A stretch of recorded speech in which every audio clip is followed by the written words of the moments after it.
Hey, you're probably wondering why you're looking at the back of a Mercedes van. Well, that's our new Mercedes van, and it's going to become something entirely different than what it is right now, which is just your kind of average ordinary van that's been lightly converted into a camper. Our goal is to spend the next 3 years going through it and making it into kind of our vision for a Mercedes Sprinter camper van. I'll give you some more specs, but I'm going to hand the camera over to my trusted assistant, who will be filming me as I go through the tour. Hi, I'm here. Okay, so as you can see, the previous owner was a beach bum who spent most of his life surfing out of the van. In fact, he lived out of the van for almost 4 years. And he did the lightest possible conversion that I think you could do and still call it a conversion. He added this single bed. He put in a very nice fridge. We got a nice chest fridge freezer over there.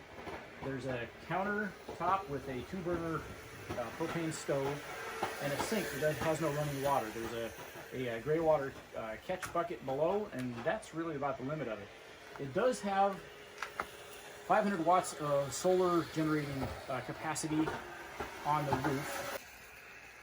So yeah, so we've got about 500 watts of solar generating capacity on the roof in a single panel that was installed by the previous owner, and it's got a couple of minor controls inside, but really it's essentially stock. I mean, he put in some wall panels, he put in the ceiling, put in a few LED can lights, and that's the extent of the conversion on this one. Like I said, I really like. Oh, it also has cork flooring that typically is like a floating cork. I can't speak. A floating cork floor. So we're still working on our vision for what this will eventually become, but we'll take you on a quick tour around. So come along here. We'll just kind of show you what this looks like. So it came with one ding in the door. We're going to let that alone. And then, so you can see here we've got just a little sink, nice chopping block counter, the dual burner stove for the propane, and then this is all the power generation and batteries. We're actually likely going to change out the batteries. He's got the dry cells in here right now. We'll probably change those out for LiPo down the road. And we got a little bit of storage capacity back here in the box that he had built. Other than that, oh, and this amazing fridge freezer chest combination. This is kind of the extent of the conversion that has been done on the van.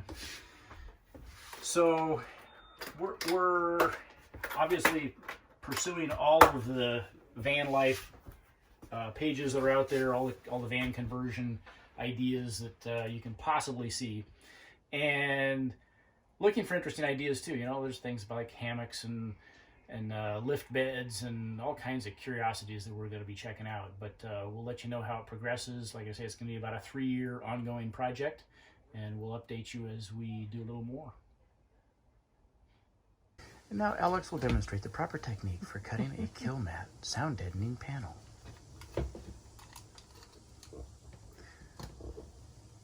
Precision is key.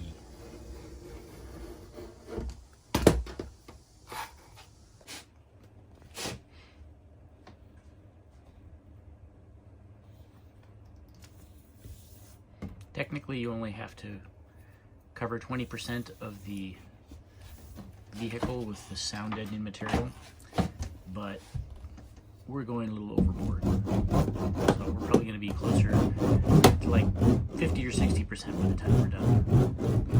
And now Alex is demonstrating how you roll out a sound deadening panel so that it's completely flat. This is actually a bituminous sound panel, which means it has, I guess, some type of maybe a asphalt derivative in it, possibly. But it is critical that you roll it down completely flat, and you can see how there's a pattern that comes on the panel, and there's a pattern on the roller, and the roller pattern is what you ultimately want to end up with. So you can tell that you have flattened it out entirely when your panel is actually looking like the roller as opposed to the way that it came fresh from the factory. And you try and get it to follow all the contours as best you can.